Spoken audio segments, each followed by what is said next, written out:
အားလုံးပဲမင်္ဂလာပါရှင်ဒီနေ့မှာဆိုရင်မမြတ်လေးက hot pot တွေကိုတော်ဝကြီးဘိုက်ကောင်းစားချင်တာကြောင့်မလို့ Seafood City က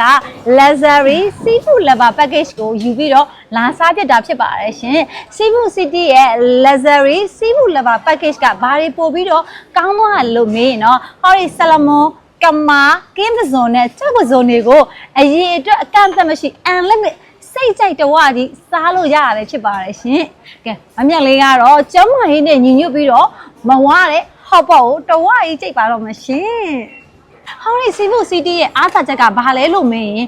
ရန်ကုန်မြို့တစ်မြို့လုံးအမေပေါင်း300ကျော်ခင်းကျင်းပေးထားတာကဟောဒီ Seafood City တစ်ခုပဲရှိတာပါနော်။ကဲဟင်းရည်လေးကအခုမှပူဖို့အတွက်မေးပေးထားတော့ဆိုတော့ဟင်းရည်လေးမပူခင်ဟောဒီကဆလမွန်လေးကိုအရင်စားလိုက်ပါဦးမရှင်။ဆလမွန်ရဲ့လက်ဆက်မှုကကြည့်ရတဲ့နေကိုတိတာတယ်။ဤဖက်နေရပဲ။ဆလမွန်ရန်ကောင်း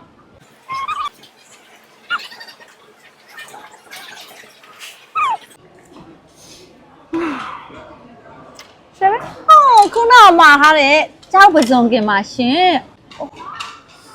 ကြည့်ပါဦး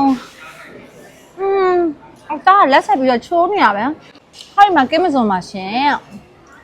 ပြီးတော့ကိုကတော့လက်နဲ့ပဲဖဲ့လိုက်တော့တာပဲဒါလေးကိုဟောရီယာ Seafood City အချင်းလေးနဲ့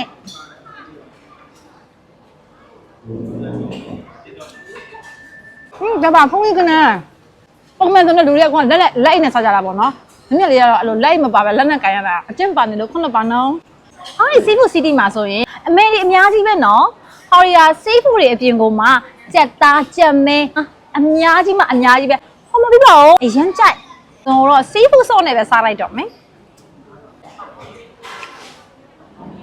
seafood ရဲ့လက်ဆက်မှုကပြောဖို့ရမရှိပဲရှာလိုက်ဦးမပစုံတကောင်တော့ဟာတန်ရှင်းလက်ဆက်တဲ့ seafood တွေအပြင်ကိုမှတခြားသောအမဲပေါင်း300ကျော်ရှိတဲ့ဟောဒီ seafood city မှာစားရတာဘိုက်ကိုအရန်ကိုကားသွားတာပဲ